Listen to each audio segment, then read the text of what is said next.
Esta noite é o mistério da graça. A graça é tão diferente daquilo que o homem é ensinado a acreditar. A graça é um presente de Deus ao homem, um presente imerecido e imerecido. Não é devido ao homem, não é conferido como recompensa, é um dom gratuito de Deus ao homem. Somos salvos pela graça. Somos informados de que Deus nos escolheu nele antes da fundação do mundo. Antes da criação física ele nos escolheu tudo o que você vê neste mundo, para que fossemos santos e irrepreensíveis diante dele. Ele nos destinou em amor para sermos seus filhos por meio de Cristo Jesus, segundo o propósito de sua vontade.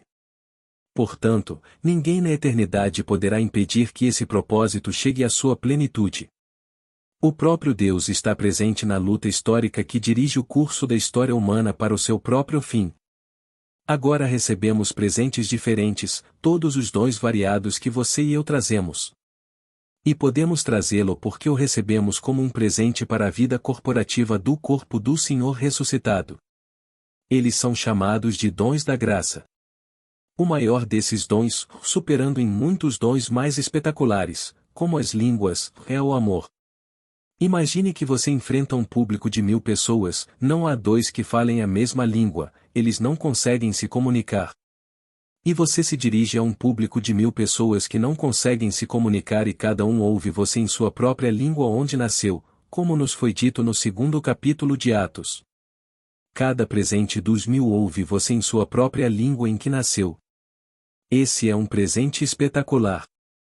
Mas o dom do amor é o dom que Deus faz de si mesmo, pois Deus é amor, pois todos os outros dons são atributos de Deus e são essenciais para a vida corporativa do Senhor ressuscitado. Mas quando Deus lhe dá amor, ele lhe dá a si mesmo, e pois Deus é amor. Poder, sabedoria, todos estes são atributos de Deus. O dom de profecia, mesmo do apóstolo, todos esses são atributos de Deus e todos esses, por mais maravilhosos que sejam e essenciais ao corpo do Senhor ressuscitado, são atributos. Mas quando Deus lhe dá amor, ele na verdade lhe deu a si mesmo. Agora deixe-me compartilhar com vocês a experiência que tive em 1929. Certamente não esperava por isso e até agora me sinto indigno do presente. Eu me senti então como me sinto agora, não preparado para expressar esse domingo. No entanto, fui levado em espírito ao conselho divino, à Assembleia dos Deuses. Fui levado primeiro ao anjo registrador e lá ela marcou meu nome escrito no livro da vida. Então fui levado diante do Senhor ressuscitado e ele fez uma pergunta simples, pediu-me para nomear a maior coisa do mundo. Citei as obras de Paulo, capítulo 13 de 1 Coríntios. Fé, esperança e amor, estes três, mas o maior deles é o amor. Com isso o Senhor ressuscitado me abraçou, nos tornamos um só corpo, nos tornamos um só espírito. Não foi o Senhor e o orador, tornei-me o único corpo do Senhor, o único espírito do Senhor, tornei-me o Senhor. Então fui ordenado, mal equipado como estava e ainda estou, para contar a história. Saí e meu quarto estava cheio de luz. Não havia razão para isso. Não havia luz acesa no meu quarto, nem luar, apenas luz radiante. Não diminuiu por muito tempo. Parecia não ter fonte e era simplesmente luz nas primeiras horas da manhã. Então aqui estou na presença do Senhor ressuscitado e ele se entregou a mim mesmo, pois ele era amor infinito quando me abraçou. Quando ele me abraçou, senti um êxtase que nunca havia sentido antes ou depois. Pois esse retorno me espera depois que eu tirar esta vestimenta e voltar a ela. Pois só a tenho em raros intervalos quando faço meu trabalho à noite na região além dos sonhos. Então isso foi um presente e imerecido, injustificado, imerecido. Permanece segredo do Pai porque ele me deu esse presente. Existem outros dons, o dom do milagreiro, um dom espetacular, o dom do apóstolo, é um dom glorioso. Ele tem uma classificação tão alta em todos os dons que vem em primeiro lugar na lista conforme Paulo faz a lista. E é um presente glorioso porque, assim como você é enviado, o remetente e o enviado são um só. Mas o dom do amor é o dom de Deus de si mesmo, aquele que ele abraça quando está vestindo a forma humana divina que é todo amor. Não posso dizer a ninguém porque, não sei. Só sei que esse foi o presente que ele me deu. Todos os outros dons são atributos de Deus e são essenciais para a vida corporativa do corpo do Senhor ressuscitado. Assim, quando todo que ele escolheu antes do mundo existia, e ele o escolheu nele e o destinou em amor de acordo com o propósito de sua vontade, e ninguém pode impedi-lo, esse corpo ressuscitará completamente, cada um dotado com aquele dom especial da graça. Deus nos trata como se fossemos inocentes, como se fossemos justos, como se não tivéssemos culpa. Apesar do que todas as igrejas lhe dirão sobre a condenação ou não para Deus. Não há ninguém neste mundo que seja culpado aos olhos de Deus. Somos todos inocentes aos olhos de Deus e não me importa o que o indivíduo tenha feito. Esse é o amor de Deus pelo homem. Ele nos escolheu nele antes que o mundo existisse e todo este vasto universo é apenas um teatro para Deus manifestar seu poder e seu amor, fazendo de nós filhos. Todos filhos, mas cada um dotado de dons diferentes para servir a Deus e irradiar a sua glória na vida desse corpo coletivo, quando todos desempenhamos o nosso papel dentro dele. Portanto, não importa se você recebeu o menor presente, ele ainda está além do sonho mais selvagem do homem mortal, pois esse dom deve ser exercido no corpo do Senhor ressuscitado. Agora, enquanto estamos aqui, somos chamados a fazer alguma coisa. Não que vamos ganhar isso, o presente era nosso e foi antes do mundo existir. Mas estamos no mundo de César, chamados a vigiar os nossos pensamentos, a vigiar as nossas palavras, sejam elas expressas de forma audível ou simplesmente entretidas. Tenho enfatizado isso ao longo dos anos que venho contando a vocês. Recebi ontem uma carta de uma amiga minha, ela está aqui. Ela disse: Agora, isso remonta, o sonho só aconteceu há alguns dias, mas o sonho me leva de volta quando eu era casada, isto é, antes de conhecer você, porque meu marido partiu deste mundo e ele partiu antes de eu conhecer você, e mais, voltando à minha experiência, eu era casado. Todos os amigos que eu conhecia eram daquela época, e eu disse a um amigo algo que era um comentário inútil, desnecessário. Foi ocioso, pode ter sido malicioso, mas eu disse isso inocentemente. Então o quarto que estava escuro de repente o canto se iluminou, e havia dois que ela com quem falei contou isso. Eles, por sua vez, contaram para 4, e 4 para 8, 8 para 16, 16 para 32, e finalmente a sala parece lotada. Eu estimaria que fossem 300.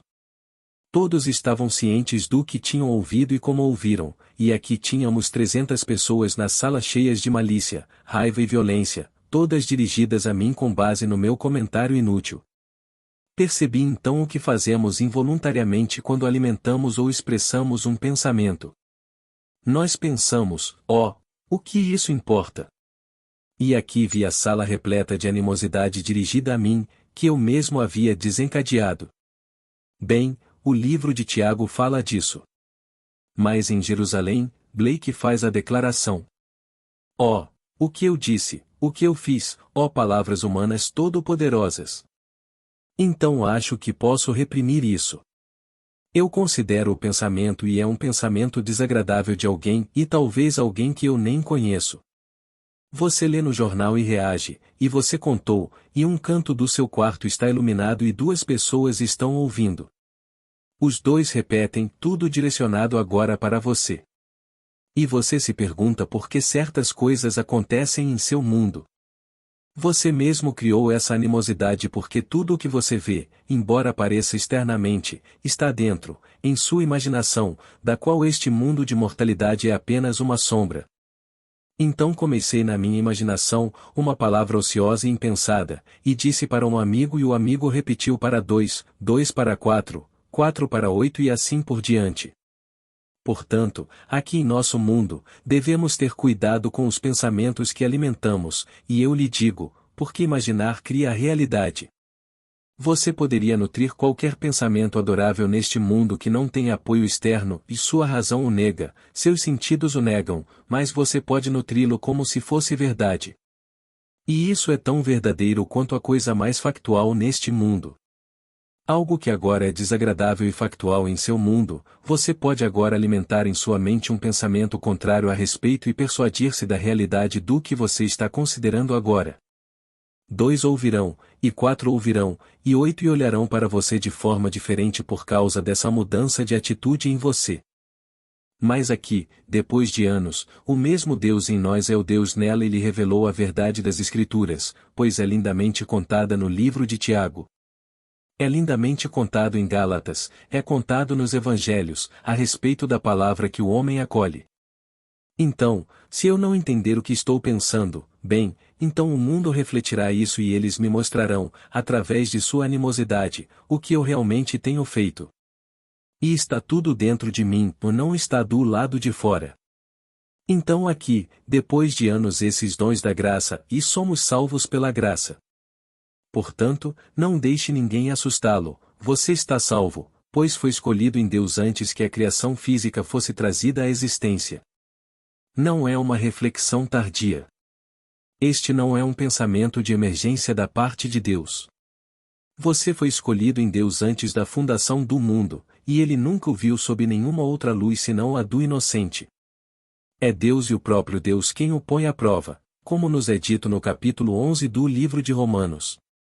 Ele entregou todos os homens à desobediência, para ter misericórdia de todos, ó versículo 32, para que ninguém glorie-se, para que ninguém se glorie. Então você tem 1 bilhão, não se gabe. Você não tem nada, não sinta remorso. Então você se acha perfeito aos olhos do mundo, não se vanglorie. Você não tem nada do que se gabar. Se há algo para se orgulhar, vanglorie-se de ter sido escolhido, e você foi escolhido antes da fundação do mundo, e você foi escolhido para desempenhar um papel específico na vida corporativa do corpo do Senhor ressuscitado. O primeiro grande ato de graça, o ato supremo, foi a encarnação. Pois você e eu estávamos indefesos. E quando vocês estavam desamparados, disse Paulo, já acho que é o capítulo 5 de Romanos, Cristo morreu pelos ímpios. Versículo 6. Ele ainda não tinha se tornado nós. Deus se tornou homem em um determinado momento para que o homem possa se tornar Deus. Então aqui estamos nós, os dispersos. Fomos escolhidos e depois fomos dispersos.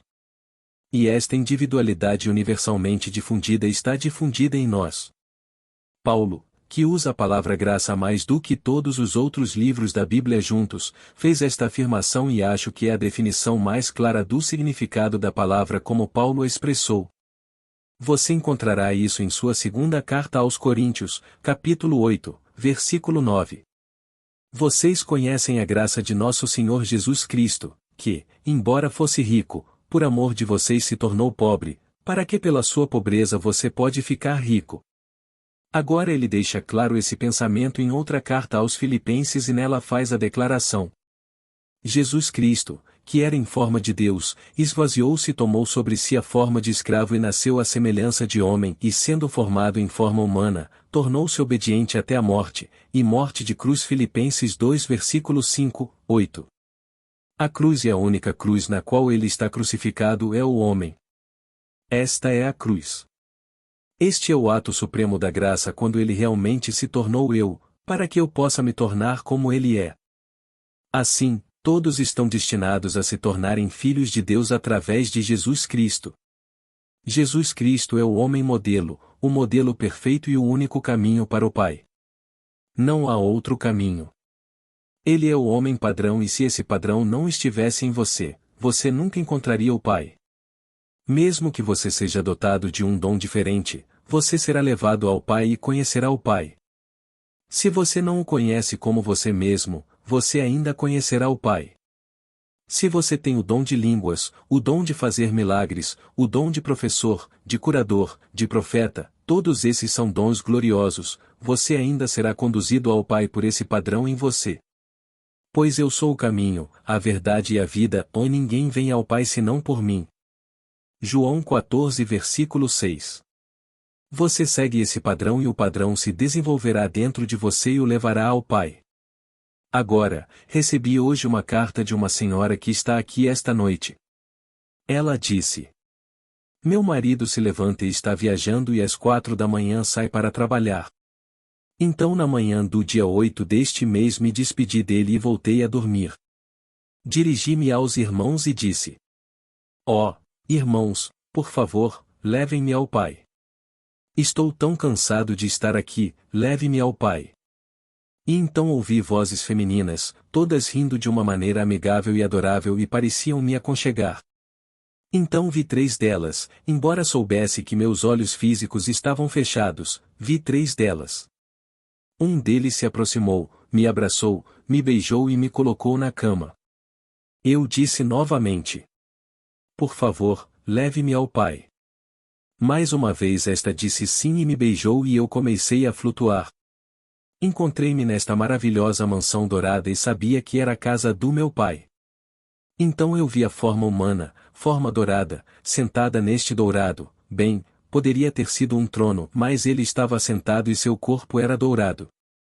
Só consegui chegar ao ombro e então, com um esforço supremo, levantei os olhos e eram olhos espirituais, pois eu sabia que minhas pálpebras estavam fechadas e vi seu rosto. Eu sabia que você era o pai. Eu disse: É Neville. Mas é claro, ele é um com o pai. Posso lhes dizer, o pai é um herói com bilhões de rostos e esse é o pai. Você segue esse padrão, que é o padrão estabelecido nas Escrituras como a vida de Jesus Cristo, e quando ele se desenrola dentro de você, você é ele. E quem me vê, viu o Pai, porque eu e meu Pai somos um. Então, quando esse padrão irrompe e se desdobra dentro de você, você é o Pai, quer o homem mortal acredite ou não. Mas há aqueles que ainda andam pela terra que terão a experiência desta senhora e que saberão, sem qualquer dúvida, pela sua maravilhosa experiência mística, que o que eu lhes digo é verdade. O Pai se tornou nós para que possamos nos tornar o Pai. Aquele a quem ele se entregou pelo abraço do amor está destinado a ser Pai. O corpo que ele usa é o mesmo corpo que o abraçou, o corpo do amor. Pois o amor é a forma humana divina. Ela viu o simbolismo da mansão dourada. Não precisa ser uma mansão dourada, foi isso que ela viu. Mas ela viu um ser que ela conhece e respeita neste mundo, um ser que é bastante limitado, limitado como Paulo era limitado. Paulo gritou 3 vezes, ele apelou para que lhe fosse retirado o espinho. Bem, o espinho não precisa ser algo físico, pois muitos especularam que poderia ser o seu sentimento de inadequação, esse é o seu espinho, a sensação de não estar devidamente equipado para o trabalho em questão. E a voz respondeu: Minha graça te basta, o meu poder se aperfeiçoa na fraqueza. 2 Coríntios 12 versículo 9. Então você é fraco, você é inadequado aos seus olhos, e portanto, naturalmente, aos olhos do mundo. Bem, meu poder é suficiente para a sua fraqueza e por isso ele não removeu o espinho sendo o sentimento de Paulo de ser inadequado. Quantas vezes senti a falta de uma educação formal? Quantas vezes me perguntaram: Bem, qual é a sua formação universitária? E nunca fiz qualquer afirmação além da verdade. Nunca fui para a faculdade e nunca terminei o ensino médio. Num grupo de homens e mulheres que valorizam títulos provenientes do mundo de César, era uma grande confissão e um sentimento de inadequação na sua presença. No entanto, eu sabia que havia experimentado no mundo de César aquilo que, se eu lhes contasse, eles não entenderiam. Eles se viravam e sorriam como alguém um pouco demente, um pouco estranho. No entanto, eu sabia que estava na presença do Senhor ressuscitado que me abraçou, que existe um livro chamado o Livro da Vida, onde os nomes estão registrados conforme nos é dito no capítulo 12 do livro de Daniel.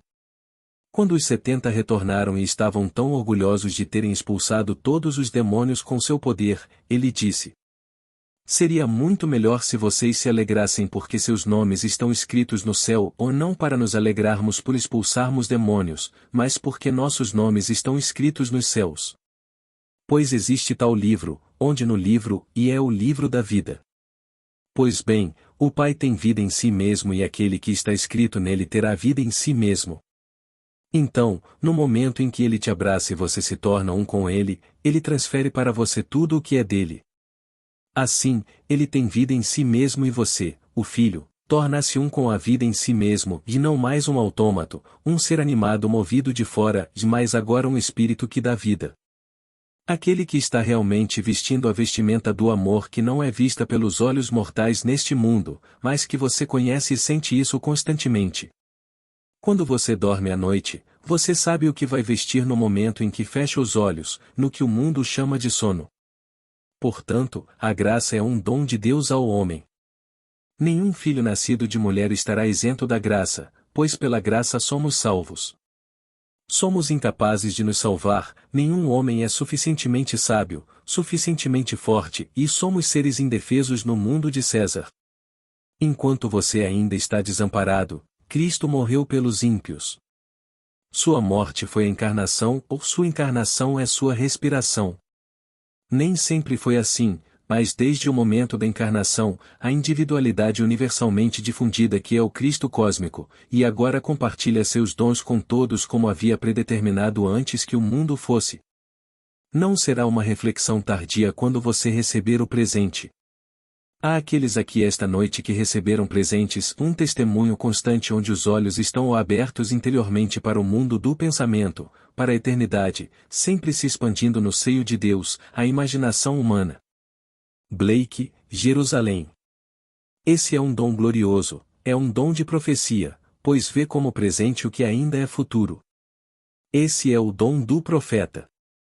Ele vem em segundo lugar na lista de dons descritos nas cartas de Paulo aos Coríntios, o primeiro o apóstolo, depois o profeta. Portanto, o testemunho ocular em corrente é o dom do profeta. Ela está sentada aqui esta noite e tem esse domingo. É um presente fantástico. Outros terão o dom do professor, o dom do curador, o dom do ajudante, o dom do administrador, pois isso é essencial, o dom de línguas, o dom da fé, o dom da esperança. Não tem o poder para decidir qualquer presente para ninguém e isso depende inteiramente do Senhor ressuscitado. Então a quem ele dará o presente do amor que é o seu segredo? Só sei que quando fui chamado em 29 então me senti indigno e hoje ainda me sinto indigno no mundo de César de ter recebido o maior de todos os dons, pois não há dom maior do que o dom do próprio Deus. Pois todos os outros dons são atributos de Deus, e portanto, eternos, mas o amor é o próprio Deus. Deus é amor. Então eu lhe digo o que tenho esta noite por experiência própria, e ninguém estará perdido. Ninguém ficará sem ser redimido. Ninguém jamais foi senão santo e irrepreensível aos olhos de Deus. Ele nunca viu ninguém além dos inocentes, além dos inocentes. Não me importa o que eles fizeram. O homem os vê culpados, o homem os julga, o homem os condena, mas Deus não. Ele não vê nada para condenar, pois nos comprometeu e nos entregou à desobediência. Se você alguma vez pensasse diferente disso, e você poderia guardar todos os mandamentos externamente e quebrar cada um internamente. Quando ele vem ao mundo, ele interpreta os mandamentos psicologicamente e nenhum homem jamais poderá me dizer que guardou os mandamentos psicologicamente. Não cometerás adultério, você já ouviu isso, e disse ele, e mais eu vos digo que qualquer homem que olhar para uma mulher com desejo sexual já cometeu o ato de adultério com ela.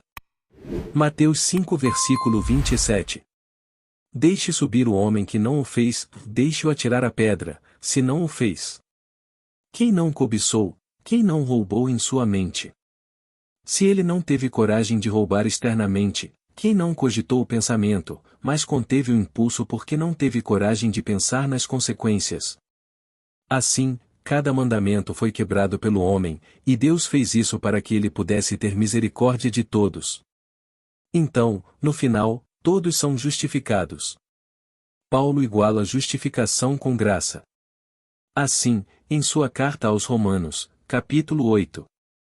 E aqueles que ele de antemão conheceu. Bem, se ele me escolheu nele antes da fundação do mundo, então ele sabia que eu tinha me escolhido como ele sabia que vocês tinham escolhido você. Então ele começa.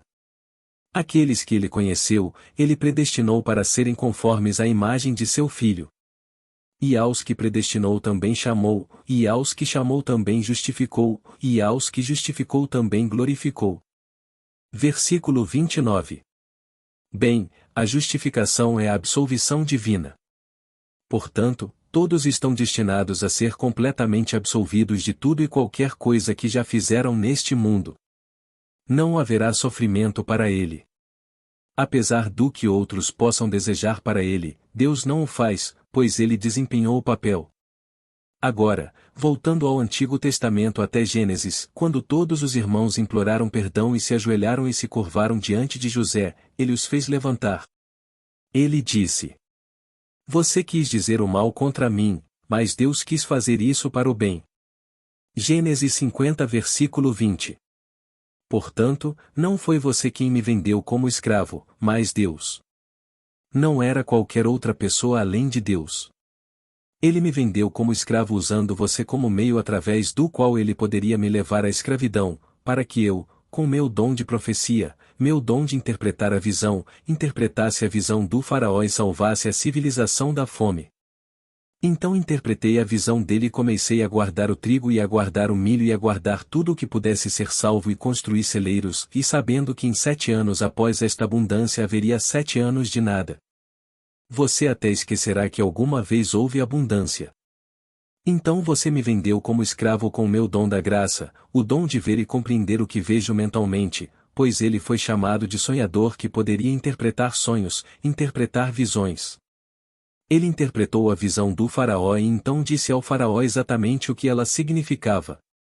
Faraó deu-lhe a ordem de começar a construir os celeiros e pegar um número X de porcentagens de todas as coisas cultivadas e construir para um futuro que não teria nada.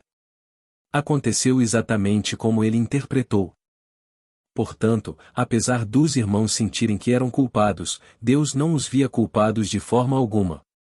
Deus os usou, conhecendo as fraquezas do coração, da carne, poderia usá-los através da inveja para se desfazer de um irmão que eles invejavam. Então Deus não os viu como culpados e que eles estavam justificados. E depois da justificação vem a glorificação. Assim, no capítulo 17 de João, quando a obra está concluída, quando ele levou ao clímax a história sagrada de Israel, ele a levou ao clímax e ao cumprimento completo, ele disse: Terminei a obra que me deste para fazer. Agora, Pai, devolva-me a glória que era minha, a glória que eu tinha contigo antes que o mundo existisse. Versículo 5. Ele era um com o Pai e esvaziou-se de sua glória, de sua forma divina, e tomou sobre si a forma de homem, um escravo, e então tornou-se obediente até a morte. Filipenses 2 versículo 7. Assim como todos nós somos obedientes até a morte. Então veio a história sagrada de Israel irrompendo dentro dele. E assim ele levou aquela história sagrada de Israel ao clímax e à realização dentro de si mesmo e o trabalho foi concluído. Agora ele pede apenas para retornar à glória que era sua, da qual ele abriu mão para vir ao mundo dos escravos e elevar todos ao seu nível. Então posso te dizer, você está salvo. E eu não me importaria com o que o mundo lhe diria, não me importaria o que você fez, o que você ainda pode ter que fazer, você foi salvo pela graça e não por qualquer esforço de sua parte. Mas você foi salvo. O dom aparecerá e você saberá o papel que desempenhará na vida corporativa do corpo do Senhor ressuscitado, pois todo dom é essencial para esse corpo vivo. Portanto, não inveje ninguém que tenha um dom diferente. Mas se alguém tiver o dom do amor, que é o próprio Deus, será visto por aqueles que realmente buscam o Pai. Se o conhecerem, verão seu rosto no corpo do amor. Eles verão e interpretarão à sua própria maneira e um corpo dourado, um corpo radiante.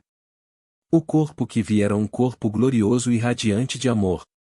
Você não pode descrever, era simplesmente tudo amor.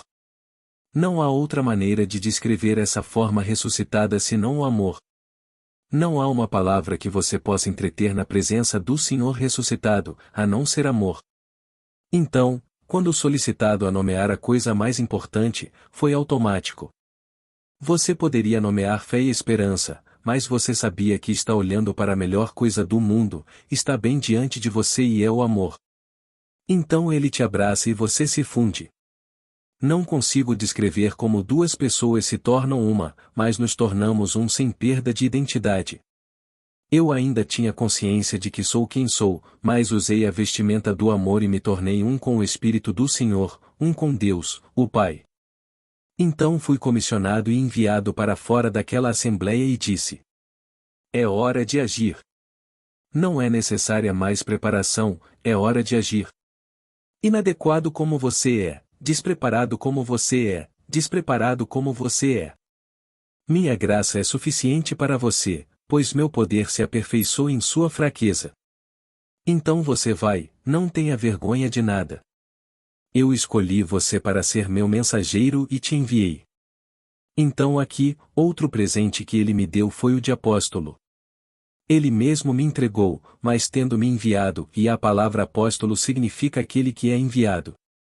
Portanto, a ordem que ele me enviou foi: você agora é meu apóstolo para contar minha história a todos que a ouvirem. E aqueles que eu chamo virão e ninguém os impedirá. Ninguém pode vir a menos que meu Pai os chame.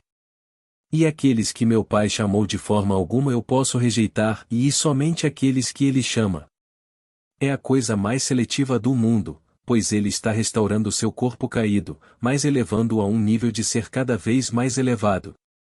Esta queda de Deus foi deliberada com um propósito criativo. Então a forma caída, dispersa como está, é restaurada e todos são trazidos de volta ao único corpo, ao único Espírito, ao único Senhor, ao único Deus e Pai de todos. Todos são ressuscitados por meio da queda, portanto, todos são justificados e todos são glorificados. Então essa coisa gloriosa chamada graça, que hoje a gente barateia tanto, a palavra grega que é traduzida como graça é charis, e a usamos agora que ele tem carisma. Alguma empresa lançou um perfume e chamou-o de carisma. Esta é uma palavra tão sagrada nas Escrituras, charis, essa é a raiz da palavra. Na verdade, essa é a palavra traduzida como graça. Não tem nada a ver com perfume, não tem nada a ver com a personalidade extrovertida de alguém. Então, certamente ele tem uma personalidade adorável e é extrovertido e dizem que ele tem carisma. Mas esse não tem carisma. Eles andam por aí julgando uns aos outros. Não tem nada a ver com a graça de Deus. Os dons de Deus diferem destas pequenas coisas que os homens veem e todos estes dons são verdadeiros dons. Um dia você estará no único corpo onde todos esses dons são exercidos. Qual deles você receberá individualmente, eu não sei agora. Só sei que recebi o dom do amor e, portanto, com o dom do amor que é o próprio Deus, eu teria automaticamente todos os seus atributos. Então todos os outros abaixo do nível do próprio Deus que são atributos que eu teria que ter.